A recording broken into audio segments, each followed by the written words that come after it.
Shalom friends, welcome to this Shiur. My name is Eliyahu Shear, coming from Chesed Ve'emet, my website www.lovingkindness.co. We're into the third section of the series of introductory books to help you understand better a path to take to understanding how to go about studying Torah and Judaism. In the first program, in the first of the series, we looked at things like the Tanakh, which is the most important core part of the Torah, the Nevi'im, and the Ketuvim. And then afterwards, we moved on in section 2 to books dealing with Halacha, Jewish law. Of course, this is a core. When it comes to studying Torah, if we don't know what to do, we can't do anything. And Torah is all about law. We need to know what we can do. We ended off the previous lesson, which incidentally, all of this was originally done as one long video, and then I had to split it up because it was just too long. So please forgive the disruption and how it broke it up, etc. But it all makes sense once you put it all together. Now, at the end of the previous lesson, which again was part of the first video, we discussed the idea of Mussar. And Mussar, which is really Jewish ethics, relates to the idea of improving our character traits, the qualities of who we are as people, how to improve ourselves and how to grow in life. That's where we left off, and we spoke about how important it is to grow.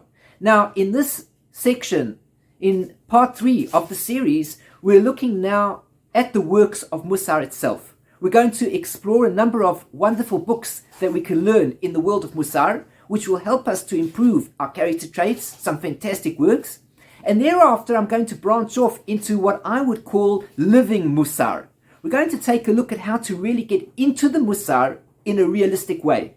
And what we're going to do is we're going to discover that by studying some of the works, meaning studying some of the biographies that are written down as works discussing the life of the various sages who have lived in the generations that we know about, and of course one can study generations from before as well. We're going to look at some of these rabbis' lives, and I'm going to recommend some books for you to read to get an understanding of who these people were as human beings, as Torah scholars, as giants in Torah.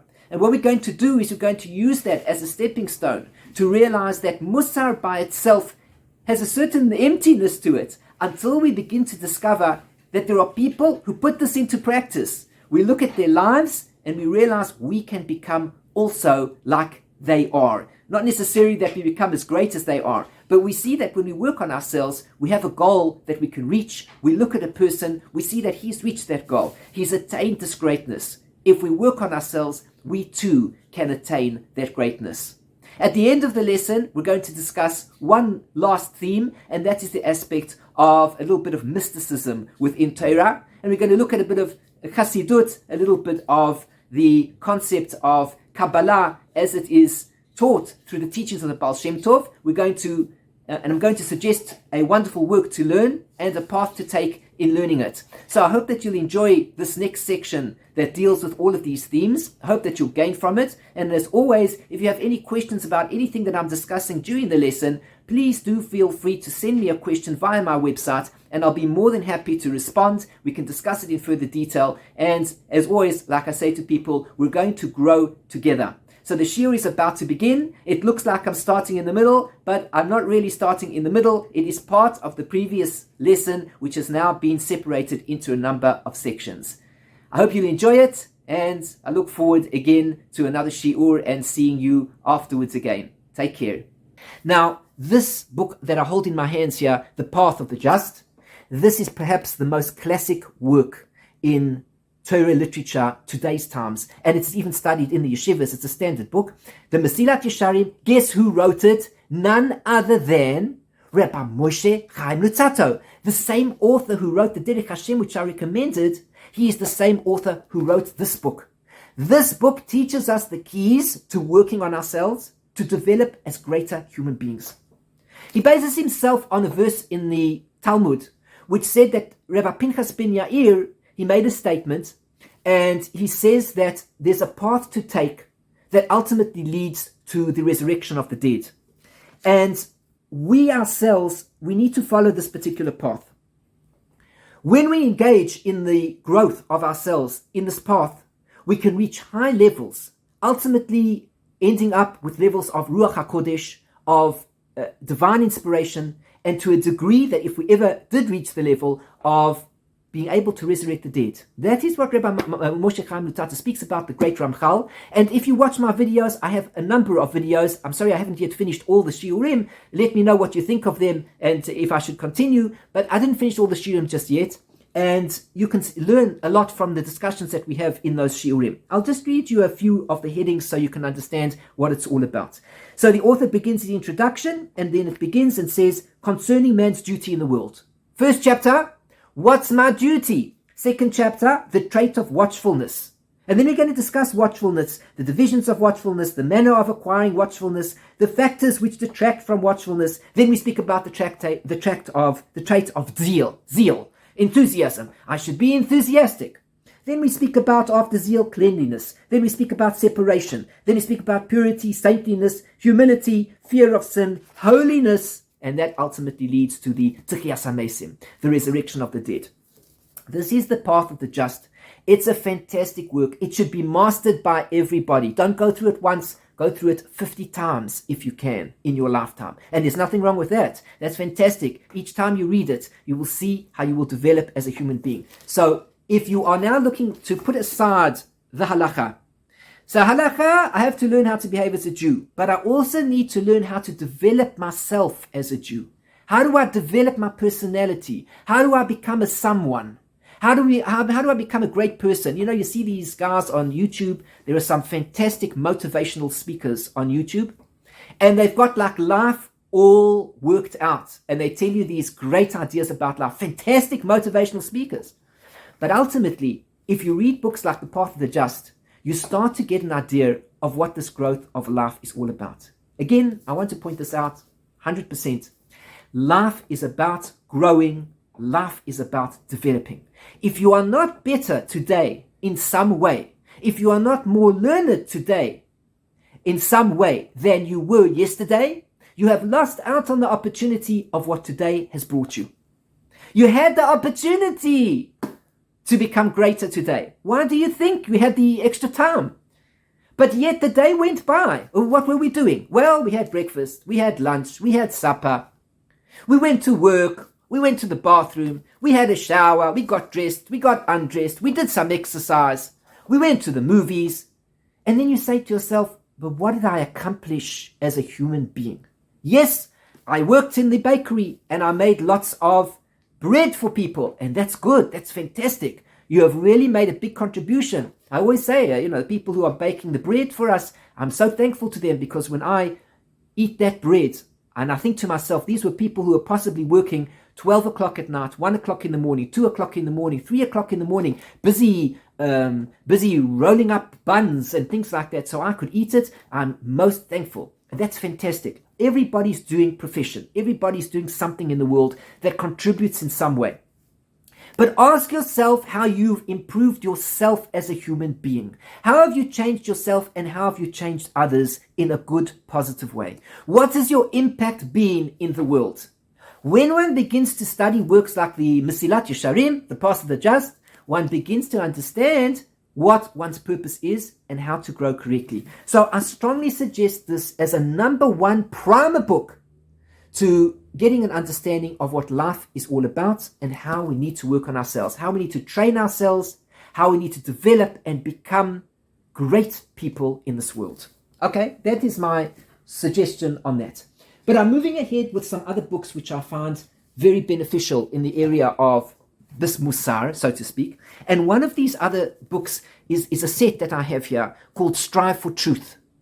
Now, the Strive for Truth is written by Rabbi Eliyahu Dessler, who lived the late 1880s, I think he died in 1950-ish.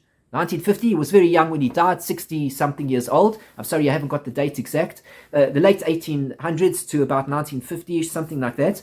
And anyway, Rabbi Eliyahu Dessler became the mashgiach of the Gateshead Yeshiva in England. And then he moved on to Israel and became the mashgiach of Ponevezh Yeshiva. He was a very great man, outstanding personality. He was not just accomplished in general Torah learning, Talmud, etc., etc.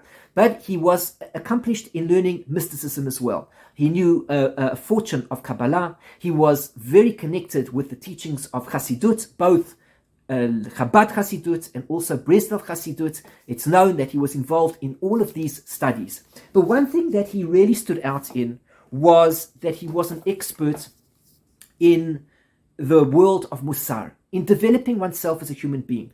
And these books, I'll say, I haven't, there are 3 in this box here. I think there are a total of 6 in the English. I'm not sure if there were 6, but in the Hebrew, there are definitely 6 volumes. And the 6 in the English, or the 5 in the English, whatever it is only a translation of the first volume, or the first and a little bit more. I'm not sure. Now, there are 6 volumes, I think, currently available in the Hebrew version. So there's a fortune to study over there.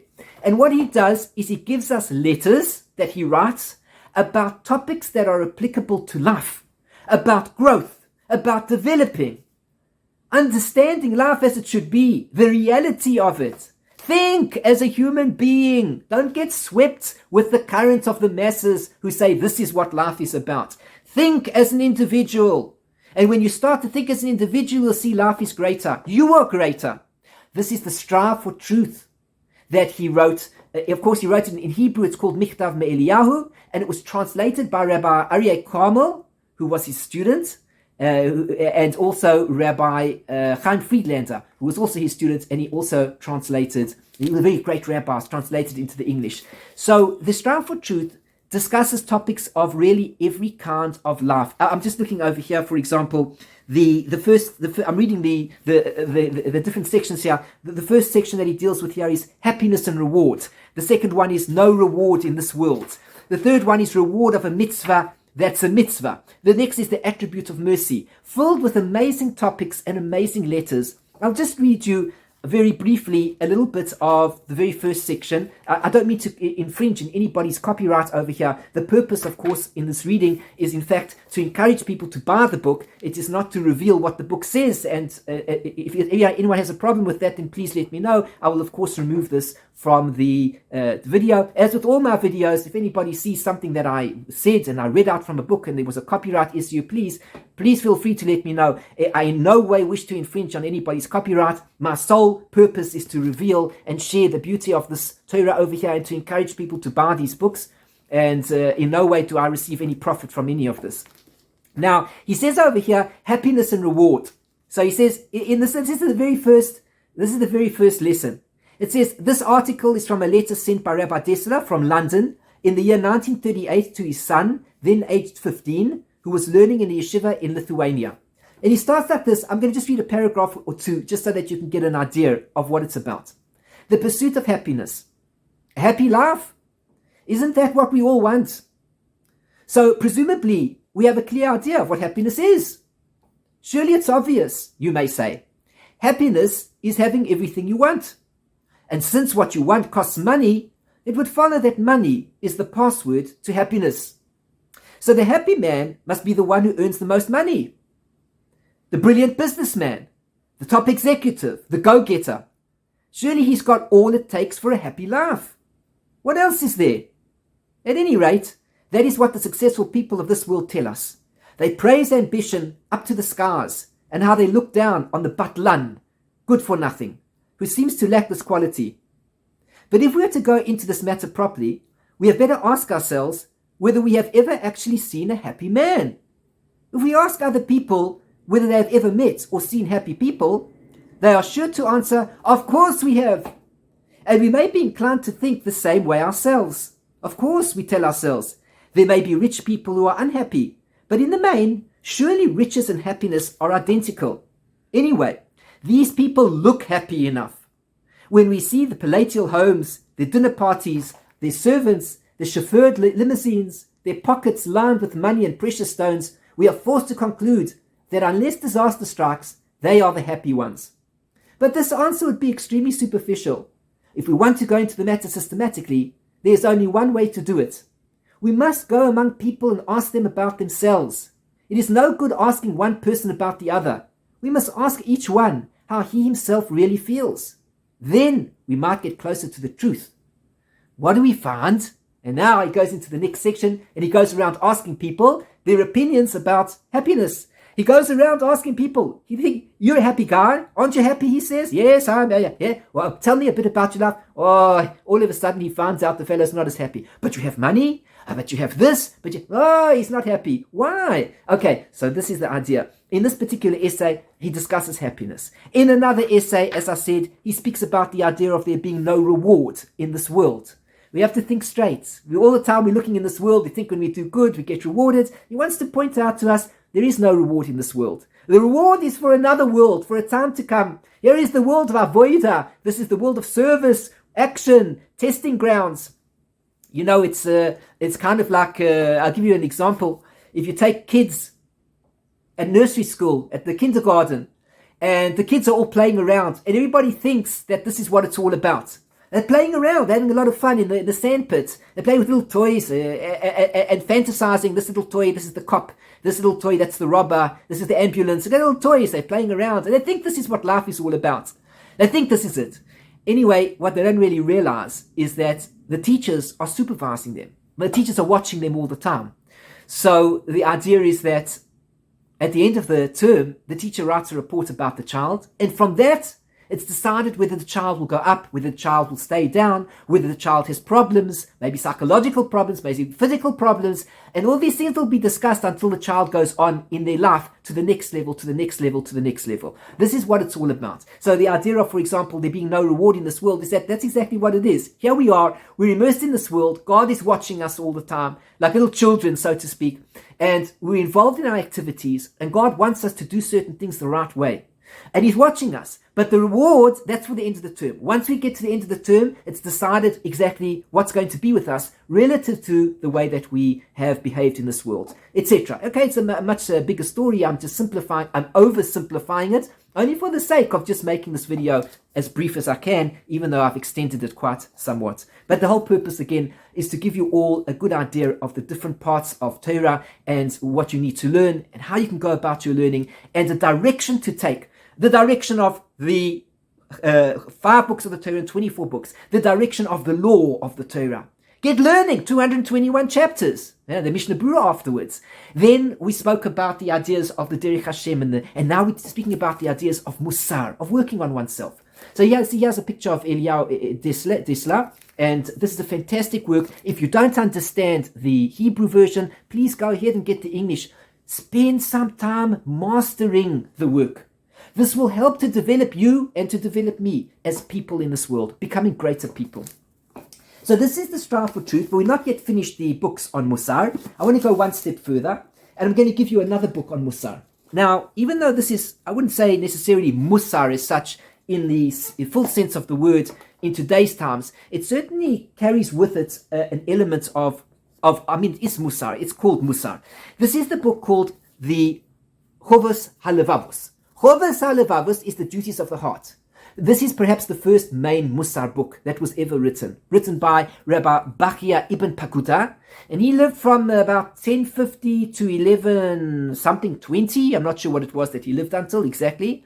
This is 12th century, and he was the first person to formally compile in Arabic, by the way, not Hebrew. So if you buy the translation here, in any case, you can read the English, because what's the difference, English or Hebrew? Because he wrote in Arabic. Unless you understand Arabic, then please get the Arabic version. So now what he did, you can get in this version here, you see the Hebrew and the English. And what he did is he compiled a work which discusses a variety of subjects. I'm going to read you some of the subjects here so you know what you'll be learning about. The subjects include things such as the gate of unity of God, of reflection, of serving God. These are gates. The gates of serving God, the gate of trust in God. Trust in God. You know that this chapter is considered a classic. If you're working on the area of trust, how do I trust in God? How do I believe in God? How do I know that God's there? How much work do I need to do in life to guarantee my parnosa? Where do I draw the lines of my doing in this world in comparison to what Hashem is giving me, etc., etc.? The gate of trust is considered a classic. Today there are a variety of fantastic commentaries you can get on it. And it's well known that when people used to come to the Lubavitcher Rebbe, that the seventh Rebbe of Chabad, in other words, when they would come to him with issues of struggling in parnosa and finances and things, the Rebbe would always say, read the gate of trust. of the duties of the heart, the Chovot HaLevavot by Rabbi Bahya ibn Beguda, because here you will find the secrets for all that you need to know about how to trust in God. And indeed, in this short chapter over here, the basic principles of trust in God are laid out. Further to this, you will read about the gate of wholehearted devotion, the gate of humility, the gate of repentance, the gate of self-accounting, the gate of abstinence, and the gate of love of God. These are the areas you're going to study here, and it is also a masterpiece. So please don't feel that you've got enough just because you've read the Strive for Truth or because you've read the Mesillat Yesharim. This is another classic work in the work of Mussar, and perhaps it was the very first main book that was ever written that gives us an insight into how to develop ourselves as human beings. A fantastic work, highly recommended. Okay, I want to recommend just one more work in the world of Mussar, and this is a beautiful set here called Ethics from Sinai. I just want to put the book back so you can see. Ethics from Sinai. It's a 3-volume work, and it's published by Feldheim. At the moment, what I know, it's published by Feldheim, as you can see. And it's written by Irving Bunim. That's the name of the author. He was a master in Pirkei Avot. He knew Pirkei Avot like the back of our hands, or whatever. He just knew it, backwards and forwards. And of course, the Ethics from Sinai is a commentary over here in this work of the Pirkei Avot. In the section of the Mishnah called Nezikin, damages, you will find a Masechet, you will find a tractate that is called Avot, fathers, commonly translated as Ethics from Sinai, or Ethics from our fathers, or Ethics from the sages, or whatever you want to call it. These are the teachings that the rabbis gave to us, passed down, all about life. Anything you can imagine about life is included in there. You do not have to be the greatest Torah scholar to study the Ethics from Sinai. But I can tell you that if you study the Ethics from Sinai, you will start to become the greatest Torah scholar. So you will take here, for example, a Mishnah. And again, I'm just going to read very briefly the first paragraph or two, just so that you can get an idea of how this book works. Now, the Mishnah says, everybody knows what the first Mishnah is in Pirkei Avot, which says that Moshe kibel Torah miSinai. Moshe received the Torah from Mount Sinai. This is the transmission of Torah that we're learning about. Moshe received, what are we talking about? The 24 books of the Torah. 5 books, sorry, we've got 5 books. The 5 books of the Torah, Moshe received on Mount Sinai. That's what I need to learn. That's what I've got to get used to. That's what I've got to learn inside and out. Moshe received it on Mount Sinai. Mussar Yeshua, and he passed it down to Joshua. The Yeshua Lizakanim, and then Yeshua passed it down to the elders, the Zakanim, and the Nevi'im is Misaru Alan Sheiknes Akadola. And so the Nevi'im, the elders passed it to the prophets passed it to the men of the great assembly, and then it says afterwards the teachings begin. Hey Mamrush Shadarim. They said 3 things. They said, Hevu Metunim Badin, you should be deliberate in judgment. There, Hamidu Talmidim Harbe, raise up many disciples, vasus yad Torah, and make a fence for the Torah. These are the 3 teachings that the men of the Great Assembly taught us. And now, in approximately, I'm just giving you an idea over here, 33 to 51, in almost 20 pages, the author of this book discusses what this Mishnah is, taking it from every perspective that you can imagine, teaching us about life. How do I take that teaching and make it a part of me? How do I implement the teaching of to be deliberate in judgment? How do I implement the teaching of raising up many disciples? What's that all about? That's me as a human being. How do I deal with making a fence around the Torah? What's that all about? These teachings are applicable for everybody to learn. And therefore, I highly recommend that everybody, no matter what level you're at, become highly familiar with all the 6 chapters of the Pirkei Avot. Really, there are only 5, and then there's an additional chapter number 6, which was added later for the purpose of the weeks between Pesach and Shavuot. But nevertheless, we call it 6 chapters. In the 6 chapters, we start to get to grips with life itself. Life, death, meaning, kindness, judgment, all sorts of things. He says, Torah designates the written and oral teachings, which are inseparable, and which were both given to us through Moshe on Mount Sinai. These are the statutes and the ordinances and the laws which God gave between him and the children of Israel on Mount Sinai through Moshe. Indeed, If all that was involved in the chain of transmission was the mechanical transfer of a written scroll, then it becomes difficult to understand the importance attached to the individual persons or groups comprising the chain of tradition. If, on the other hand, what was involved in receiving and turning over was the mastery of the comprehensive interpretation of the written law, its proper applications and possible extensions, then the crucial role played by each link in the chain becomes clear. He writes beautifully, he spoke beautifully, and so therefore he now describes the whole transmission of the Torah. Along the way, he's going to incorporate stories, he's going to incorporate themes that will help us understand what it means to grow as a human being. It's so meaningful.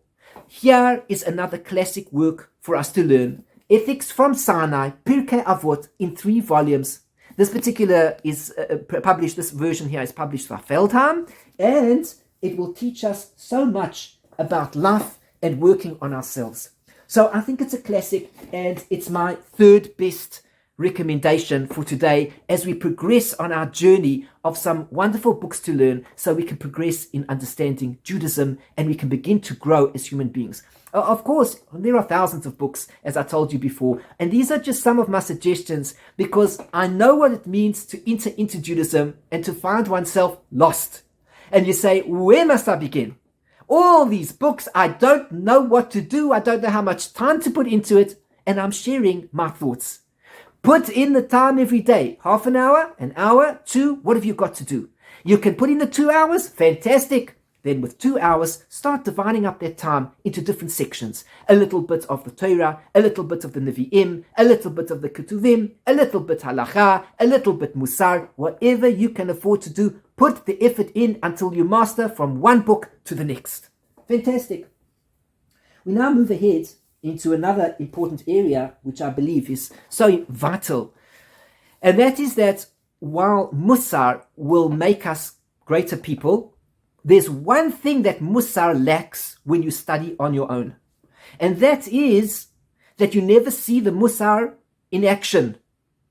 See, when you learn all about ethics from our fathers, or you learn the Mesillat Yesharim, and you see what it means to grow and develop and what you should do and what you shouldn't, it's almost like you're watching a kind of a scene unfold in front of you of what you're supposed to be. Except for one problem. You never see what it is that you're supposed to be. One of the ways that can help us to grow and develop is to look at the lives of the great righteous sages of our generation and from before. When we learn more about their lives, we come to understand where we are heading. If you can tell the greatness of a person by the people that he admires. If he says that he admires Einstein, for example, this is a person who values science. He values mathematics. Does he value soccer? Probably not, because Einstein wouldn't be on the top 5 of his list if he valued soccer. Does he value rugby? Probably not, because he's interested in Einstein and the brain and science and mathematics, etc. If a person says that he values a particular role model in Hollywood, who is well known for being involved in various shady deals along the way, well, know if that's the case, then this person probably likes those type of ideas also. That's where he cleaves towards. That's his direction. If a person says they value a tzaddik, they honor a tzaddik, you can rest assured that that is their path and that is the direction that they want to follow. You can tell so much about a person by seeing who it is that he himself values. When you know that he values that person, it is a sign that he would like to be like that person. He honors that person because that means something to him. He can relate to that person. He wants to be similar to that person, even if he can't be. But he admires it. So therefore, if you're looking for a way to grow, the best thing to do is to read biographies of the great tzaddikim. Now, I've selected only just a few. My shelves are full with various other tzaddikim, but I don't have time to discuss all of that. You see, the video has already gone on for a long period of time. I'm going to suggest a few, and I want you to take it further afterwards by yourselves. Email me, tell me what you're doing, and from there, we'll discuss more about what might be appropriate for you to read, and I'll be happy to recommend further recommendations. So the first book I'm going to take here, which is a favorite of mine, is the book written here about it says here, Rabbeinu Yisrael Abuhatzeira. This is a great rabbi. Rabbeinu Yisrael Abuhatzeira, the story of his life and his wonders. This man was known as the Baba Sali. He was born in 1890. He died in 1984, 94 years old when he died. A great Moroccan sage, a great tzaddik, an outstanding Torah scholar, Sephardi Torah scholar, and a great Mekubal, a great Kabbalist, a great mystic. I therefore know when I open up this book, I'm going to be reading about the story of a very holy man. Indeed, he was exceptionally holy. He came from a lineage of great rabbis who were one holier than the other, leading all the way back to the time of a rabbi by the name of Rabbi Shmuel Elbaz, who was said to be a student of Reb Chaim Vital, who was the student of the Arizal, Rabbi Yitzhak Luria, the greatest Kabbalist of the last few hundred years, Rabbi Yitzhak Luria, who taught Rabbi Chaim Vital. Rabbi Chaim Vital was the teacher of this Rabbi Shmuel Elbaz. They tell a story about Rabbi Shmuel Elbaz. That I'm going to share the story with you because it shares so much about life and activities and our purpose in the world. And of course, once we understand his ancestor, we get an insight into himself as well. The story is told, of course, that in those days, now I'm going back to the 1600s, early 1600s, maybe late 1500s. I'm not sure the exact period of time, but in those days there were no aeroplanes to get from one location to the other. You probably know that. And cars weren't around either. For some reason, didn't have WhatsApp, no Facebook. When they needed to communicate with each other, it was quite a big deal. Now, if it would be that the yeshiva was in need of extra funds, they couldn't just put a charity type of funding thing on the internet and say, let's raise funds. Wasn't so simple. Everybody just puts in a credit card information and the money gets directed to the person's bank account. Boom, just like that. How easy it is to give tzedakah in today's times. But in those days, when they needed tzedakah for the yeshiva, it was a whole story. They had to get a ship, they had to go overseas, and they had to find rich, wealthy communities. So anyway, the yeshiva was in need of funds. And in those days, they used to do a lottery. They used to take some stalks of different sizes. They put the stalks into the hand, and all the stalks are different sizes, but on the top, they all look the same size. And then afterwards, they would say, everybody needs to take a straw. Whoever took the shortest straw, he was the one who was chosen, and he had to go overseas, and he had to raise money for the yeshiva. Of course, nobody knew which is the shortest. They all took their straws. They all looked the same. And guess what? This fellow, whose name was Shmuel Elbaz, he's the one that got the shortest straw. He was a great man. Now, remember, for such a person to waste his time going to find a source of income when he should be studying Torah, it was a terrible thing. He was sitting and studying Torah. What's he wasting his time having to go overseas to get money for the yeshiva? It was a big thing. Oh, listen, if you don't have any money, you can't have study. So of course he went. And that's, of course, the reason why it was people were reluctant to go. So they had to select the straws because people weren't volunteering. It was taking off from their time of Torah study. These people were involved in Torah 24/7. So anyway, Shmuel Abbas is chosen. He's happy to go. Obviously, he's going to raise money for the yeshiva and everything is fine. He goes to the port and he's a very poor man. Doesn't have any money. So he goes to the port, he sees the captain on the ship over there, it's going to the particular land that he wants to go to. He says to the captain, may I join the ship? I have a problem. I don't have any money. Good one. You want to come onto the ship, but you don't have money. I mean, what type of thinking is that? Sorry, he says, no can do. You can't come on the ship. He says, well, I'm prepared to stay like in the bottom level in a room of trash. I'll stay there if you'll just let me onto this ship. I need to go overseas. The captain says to him, sorry, even if it was the dirtiest room on the ship, I would not allow you for free. He says, Captain, sir, oh mighty one, he says to him, what about if I will clean the ship every day? No charge. I will be the cleaner. I will make sure the ship is clean. The captain sees this old man with this long white beard. Fellow, whatever he wants to think about, he says to himself, no chance. Even if you would clean the ship for me every day, don't expect a room like that. Sorry, no can do. Either you pay up or no ship. What's he to do? He has no choice. Anyway, Shmuel Elbaz, he had a mat in the back of his satchel, and he waited for the ship to begin its journey. And as soon as the ship was beginning its journey, Reb Shmuel placed the mat on top of the water next to the ship. This is the story that is told in the Abuhatzeira family, well-known story. And he put the mat on top, and the mat immediately floated in the air like a hovercraft. And he got onto the mat, he sat on the mat, he opened up his Torah, and he began to learn. And the mat began to follow along with the ship. Once the mat is following along with the ship, suddenly there's a hullabaloo.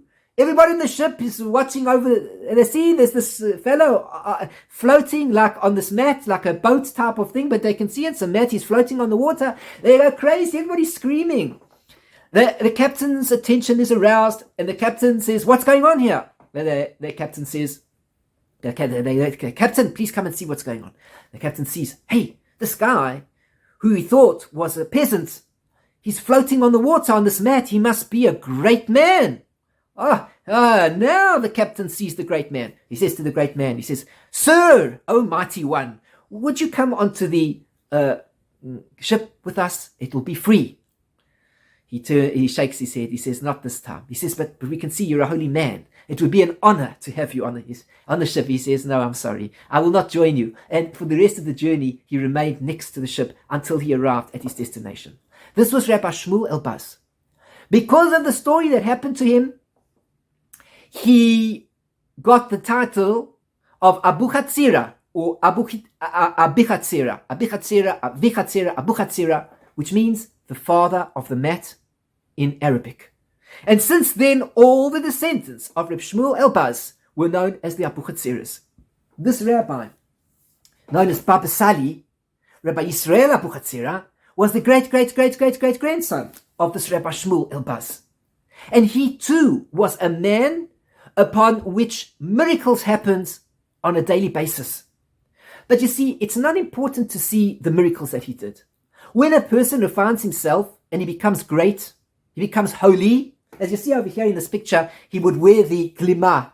He would wear the special robe over here, which even covered over his head, so that it covered completely over his eyes, so that he wasn't distracted from any sights. He was a very holy man, and he kept his eyes always focused down. He never brought his eyes up that he looked at somebody, looking. He never looked. His eyes were completely focused either on the ground below him, or alternatively on a sefer. He was reading a book. He was reading Torah. That's what his eyes were there for. Fine. So he was a holy man and a great Torah giant and a saint. And because of his holiness, of course, and to a certain extent one could also say he came from such noble stock, for the noble people, great people. His father was a great tzaddik. His grandfather was a great tzaddik, Rabbi Yaakov Abuhatzeira, who we need to speak about on another occasion. But anyway, Rabbi Yisrael was this great tzaddik. And it's known, for example, one of the great miracles that he performed is that when people would come to what we call, in Yiddish, a verbreken, we say that people come for a party, so to speak, or a get-together. It was like a yotzat, a death of a famous tzaddik, and he would have a special meal. Now Rabbi Yisrael, he never ate anything. It was for other people. He wouldn't eat anything. Most of the time he was fasting from Shabbos to Shabbos. All the time he was fasting. You could see he's a very thin man. Barely bones. That's all he was. But nevertheless, everybody else was eating, and a cake and chicken, and everybody was having a good time. Everybody was having a good meal. While this was going on, Rabbi Yisrael, in order to heighten the event, he would drink his famous arak. This is a famous Sephardi drink, of course, and the Sephardim like it. And even if you're not Sephardi, you could like it as well, unless, of course, your liver doesn't, in which case you can't really like it because you're catch-22. But anyway, let's assume now that you're going to his party, inverted commas, his party, and while you're there, he pours you a l'chaim. He says, have a l'chaim in honor of the tzaddik who died. His brother, for example, died at a very young age, Reb David Abuhatzeira, who was a very great tzaddik, and he was killed by the Moroccan king. He was shot with a cannon, and he was killed because of the fact that he was the leader of the Jewish people of the town, and the king wanted to kill all the Jews, and one day he woke up and he said, I won't kill all the Jews, I'll just kill the leader. And he shot a cannon at him, but that's for another story. And Reb David, so he was very close to his brother Reb David, and of course on the time of the Yotzat, he would have a Fabregan for everybody in honor of his very great brother Reb David, Ateret Roshenu, as he was known. Okay, anyhow, what happens is as follows. So while he's now pouring the arak, gets to the end of the bottle, he used to put a covering on top of the bottle, and then nobody could see that there wasn't any arak, or there was arak, and he continued pouring for everybody. And it was as if the arak flowed for the rest of the time, as if there was 5 bottles, 6 bottles, 10 bottles. But there was nothing there. But the miracle was being concealed so that nobody should see that it ran out. He always maintained that there was arak there. Nobody could see it. But he was able to bring the brocha, like Elisha, as we know, who was able to cause that the lady, this woman who needed panosa, he was able to cause that there would be a flow of food and oil and all the things that she needed when she put out all of her containers. We were able to pour from one container to the next. He brought the brocha, the miracle, into her life. So too over here, Rabbi Israel was able to cause this miracle. But as I said before, miracles are for holy people. Well, why am I sharing the story of Rabbi Israel? Because I want to share the importance of learning about these people's lives. They were real people. These were people who observed the Torah and the mitzvahs. These were people who compromised on nothing in the Torah. If the Torah says jump, you jump. If the Torah says sit, you sit. If the Torah says talk, you talk. Whatever it is. These people were like completely cleaved to the Torah itself. When we read the stories, we see the Torah in action. And that's the point I wanted to get across. As we read the story, we begin to realize this is what the Torah demands of me. So therefore, when I read the story of Rabbi Israel and I feel a certain sense of, wow, isn't that amazing? Oh, I would like to be like that. I wish I could be like that. How can I even say such words? I'm nothing in comparison to this. We are nothing. This is a great tzaddik that we're looking at over here. We are nothing in comparison to the great tzaddik. But we look at him and we say, I would like to be like that. How can I learn from his behavior to change myself ever so slightly to whatever degree I can? Now I take the idea of the Mussar I've been learning and I apply it to a real person situation so that I can become that person. And for that reason I say to you, as you grow in your Yiddishkeit, buy yourself some of these wonderful biographies, because as you do so and you read them, you'll learn so much more about what it means to be a real person, to be a quality person, to be a person that the Torah goes straight through your system until eventually it becomes you. On that note, I have a few recommendations just to show you some of the books that I've really enjoyed in my life. One of them is called A Tzaddik in Our Time, and this, of course, is the story of Rabbi Aryeh Kaplan, written by Simcha Raz.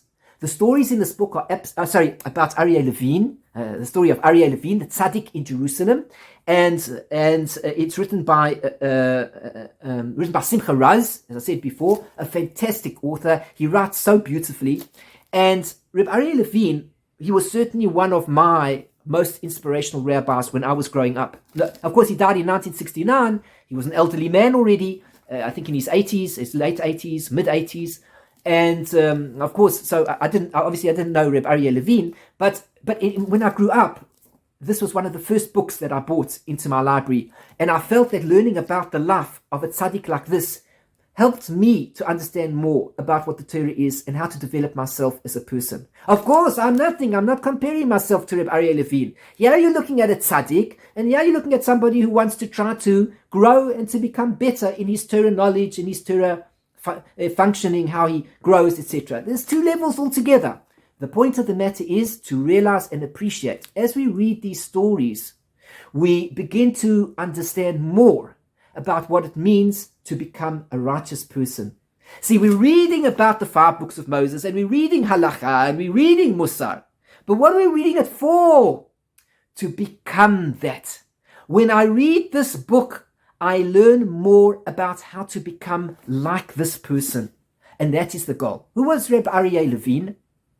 He was a very great man. He was a very great tzaddik, a very caring person, very kind person, a great learned person in all of Torah.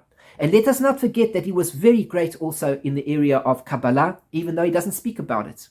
Now, Rabbi Aryeh Levine today is buried in the Sanhedria cemetery in Sanhedria in Jerusalem.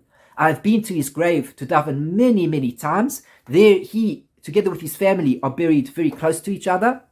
in a little section, and I've been there many, many times to daven. I think it's a very special place to go to. I would highly recommend it to anybody.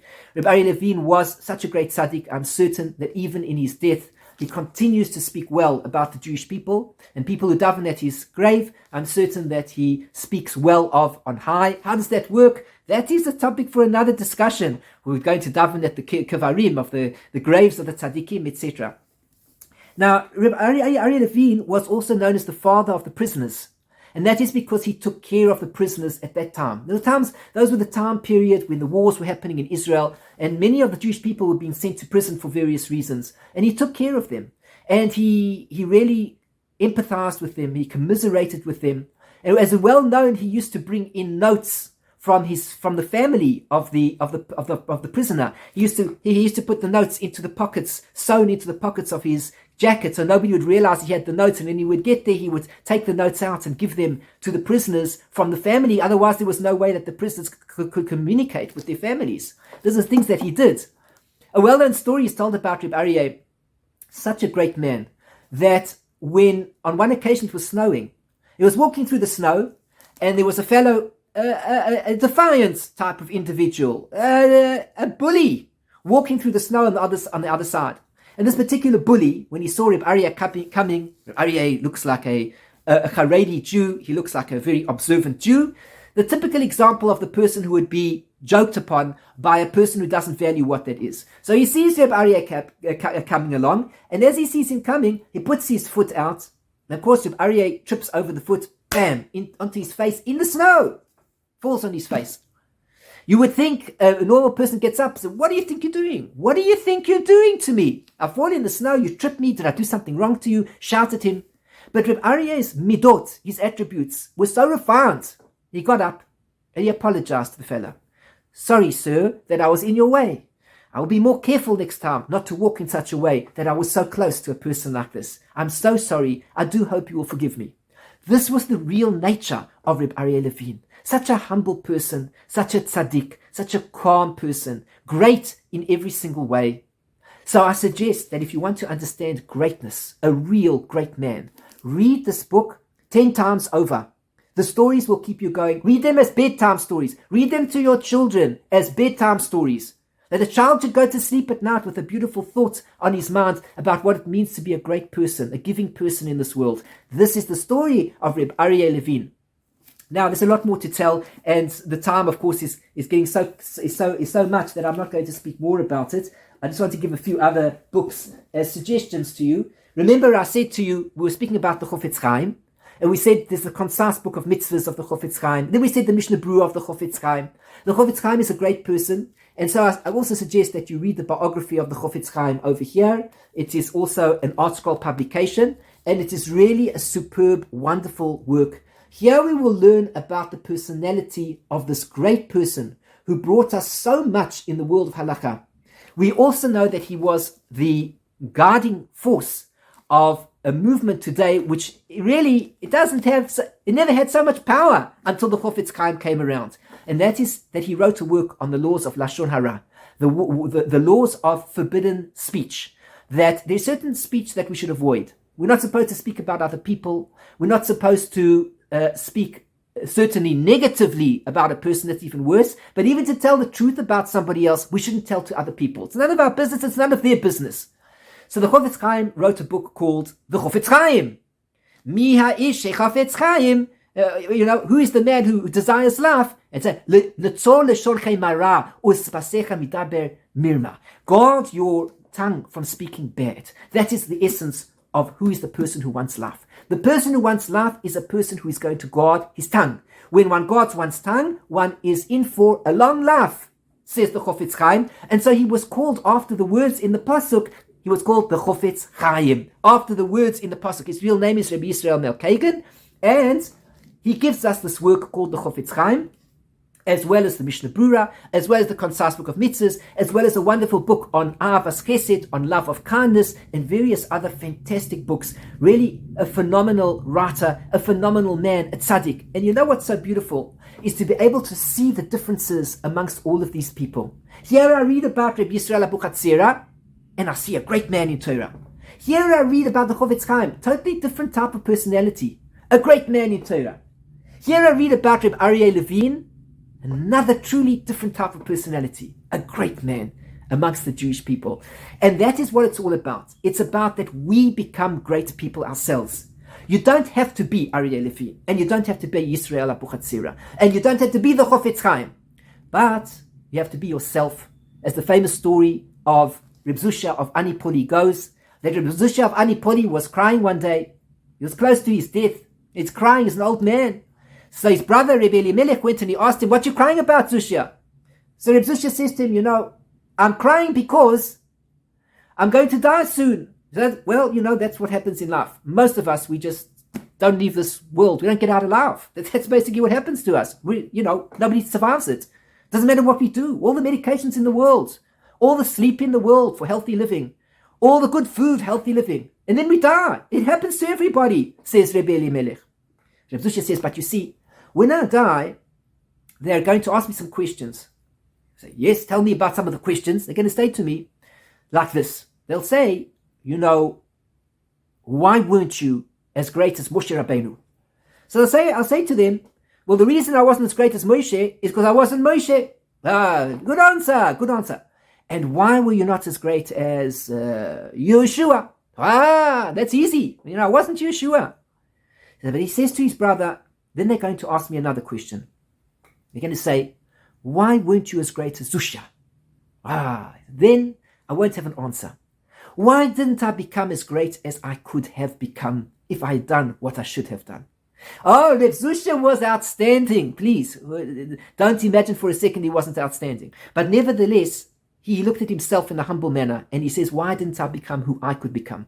The Chofetz Chaim is becoming the Chofetz Chaim, and Rabbi Yisrael Abuhatzeira is becoming Rabbi Yisrael Abuhatzeira Baba Sali, and Rabbi Aryeh Levine is becoming Rabbi Aryeh Levine, and he is the tzaddik who he is as he has to be. And so too, when we master the Torah, we ourselves become those aspects of the Torah that are us. That's our duty, to become who we should become. And I will just finish off the books on the biographies with one more biography, which I really have always enjoyed as well.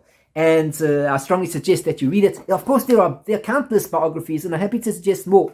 This is a book about Reb Moshe Feinstein. It's called Reb Moshe, and very recently they did a new production of the book, which is a much enlarged edition. I'm sorry I don't have it yet, but it's really a beautiful edition. I would strongly suggest that you obtain it. Reb Moshe, of course, lived from, I think it was 1895 to 1986. He was an elderly man already. He was 91 years old, 91 years old when he died, and a very great man. Reb Moshe, although short in stature, was a giant in all of Torah, and he was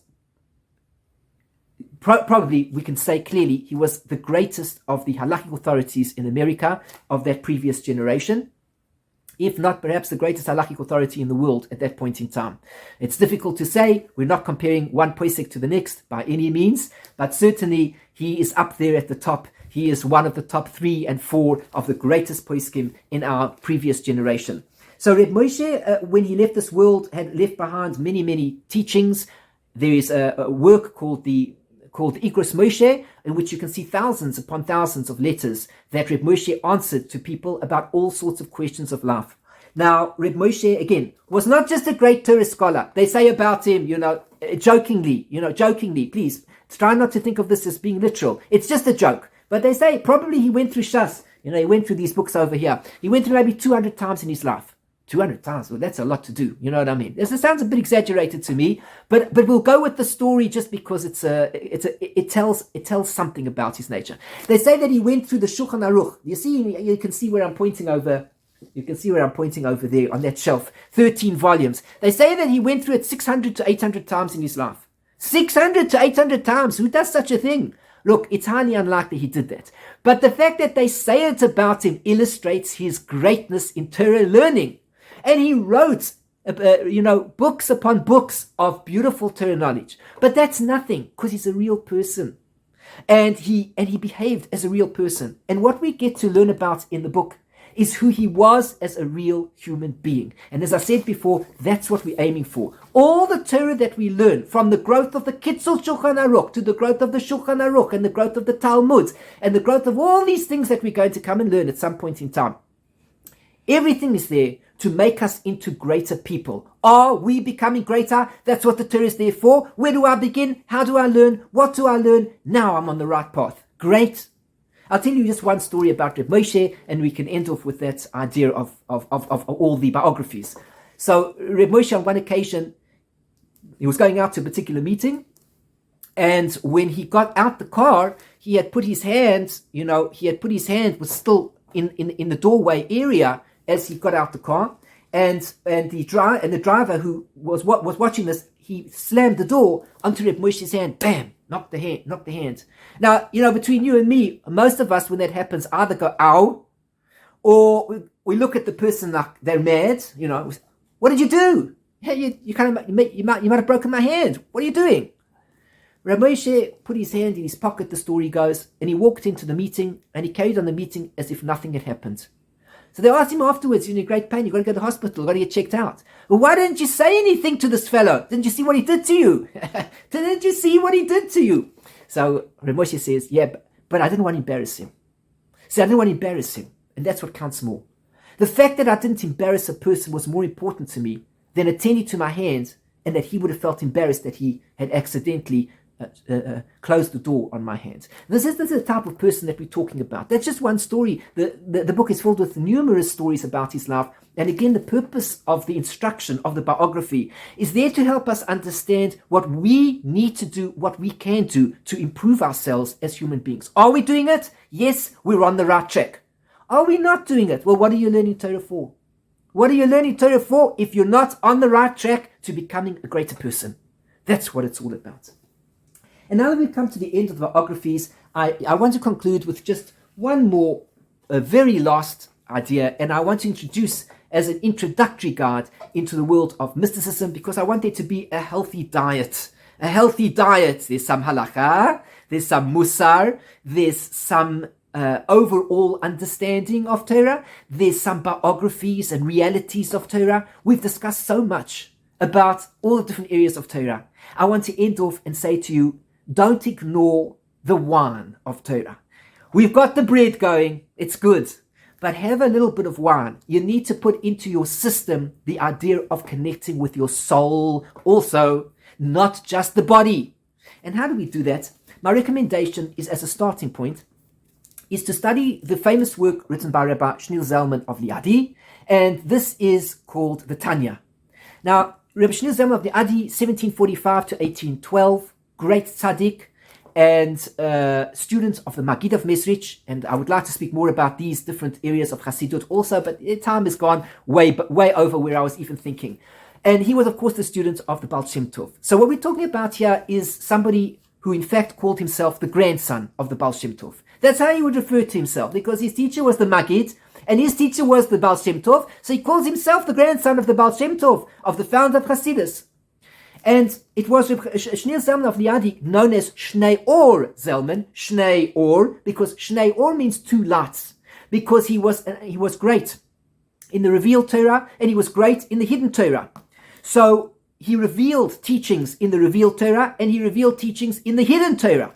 These are some of the teachings he revealed in the hidden Torah. In the revealed Torah, he revealed a whole Shulchan Aruch, which he was told to write by the Maggid of Mesrich. And most of it got burnt in the fire, unfortunately, but then he rewrote again. What he rewrote, we have in our possession today. Now, the Tanya is a book all about our lives. Rav Shneil Zalman could see the frustration and the difficulty that his Hasidim were going through in life. People would come and ask him questions. Rebbe, I can't take this. What must I do here? Rebbe, I can't take this. What must I do here? And this one would have his question about his doubts in belief in God. And this one would have his doubts in belief in a soul. And this one had his doubts in belief of X, Y, and whatever else. Everybody had their questions. Rebbe, help me, help me, help me. And Rabbi Shneil Zalman used to consult with people privately until it became impossible to deal with each person's question on a private level, because he noticed, of course, that people were asking the same questions. And we all have the same questions. What's the purpose of life, Rebbe? How do I get more money, Rebbe? Even, my panos is bad, Rebbe. What must I do? Well, I don't understand what's going on in my life, Rebbe. Help me. The same questions the Rebbe gets all the time. So what he decided to do is to compile a work and include all these questions which relate to the nature of the soul, and they relate to the nature of the body. And he compiled it into this work called the Tanya. It's called the Tanya because the word Tanya means it's taught in a Breita, as in the word in the Talmud. In the Talmud, Tanya, it's taught in a Breita. Yes, this is it. He's taught in a Breita that when the soul descends into this world, it is given an oath that it shouldn't be wicked, and it shouldn't think of itself as being a tzaddik. This is the oath. When you go down to that world, says the angel, you must know that you shouldn't be a rasha. Don't be an evil person. But in any case, if people tell you you're righteous, so don't think of yourself as righteous either. You know what I mean? You got to have some compromise here. You can't get on the wrong side. You can't get too arrogant. You can't get too depressed, and so on. And the entire Tanya speaks about this, basically this theme of navigating, of working between the different parts of the nature of the soul that brings us down, the soul that pulls us up, the two different souls that a Jew has, the animalistic soul and the godly soul, and how the one soul keeps on pulling us down and the other soul keeps trying to pull us up, and how do we love Hashem, and how do we fear Hashem, and how do we get through life. Everything is contained in this wonderful book called the Tanya. I did some shiurim on it, and certainly don't think that my shiurim are necessarily for you, but please do listen to it and give it a try, listen in. I didn't complete all the shiurim, but nevertheless, if you want to, there are other shiurim available as well online, and if you feel that my shiurim are not for you, I can recommend other shiurim as well. They're fantastic. If you wish to learn the Tanya, then start off with the books called The Lessons in Tanya. Today there's a new publication of it, of course. This is a very old edition. You can see it's like one of the first editions. I'm going back so many years already. And in the Lessons in Tanya, you will find that not only is the Tanya actually written over there, but you can see as well that there is a commentary to help you understand the text. So it's really great. And what you can do, and what you should do, is set yourself the timetable schedule that what you're going to do is to learn a portion of Tanya every single day. A portion for your soul every single day, and in a year you will complete the cycle. And every year for all your life, do Tanya so that it makes an impression upon your soul and helps you to navigate through all of life. And that's what it's about.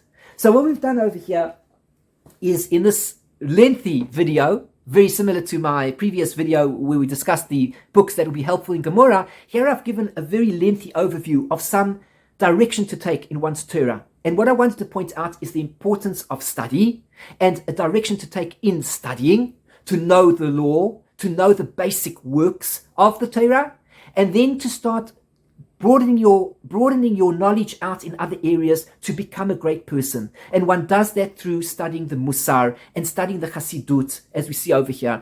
Get involved a little bit in that mysticism. This mysticism that I'm showing you here is certainly permissible. There's no problem with it. Pick up the book, read it. There are other wonderful shiurim. If my shiur doesn't appeal to you, I can recommend another shiur. It might be more practical for you. You'll be able to understand the shiur better, whatever it is. Or alternatively, as is always, if there's a book here that you see, or another book that you want to learn in person with me, let's go through the book together. Let's start from the beginning of the book. Let's work to the end of the book. That's what it's about. Don't chicken out in the middle.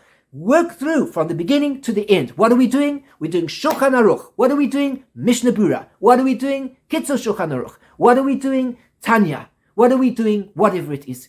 We work through the book together systematically, and we grow together. We develop as people together. And that is what we're here in this world for. To continue to develop, to become greater. To become greater to ourselves, to become greater to other people, and to make a stronger connection with Hashem, and to feel and experience that there's a creator in the world. He is monitoring us all this while. He is with us all this while. He is helping us through our journey in this world until we get to our next stage, when we leave this world, when the soul departs from the body, and we enter into a new era of life for who we are. But we must get through it. This is what life is all about. So this brings us to the end of the lesson, the long video over here. If you've enjoyed this shiur, please do like the video, click on the like button and the like button, and the share button. Please share it with friends and family. Please make positive comments. You really help me when I see there's a positive comment coming. I know I've made a difference, and that's what I'm trying to do. So let me know if I'm making that positive difference. All comments, questions, please direct to me. Also, feel free to visit my site, www.lovingkindness.co, and let's be in touch about anything, any questions you have, any issues in life you'd like to discuss more about. See the type of things I'm doing on my webpage, and I'd like to share more with you in all these areas. I'm also a teacher of Sofrit, so if you'd like to write your own mezuzah one day, I'd be happy to teach you how to do it.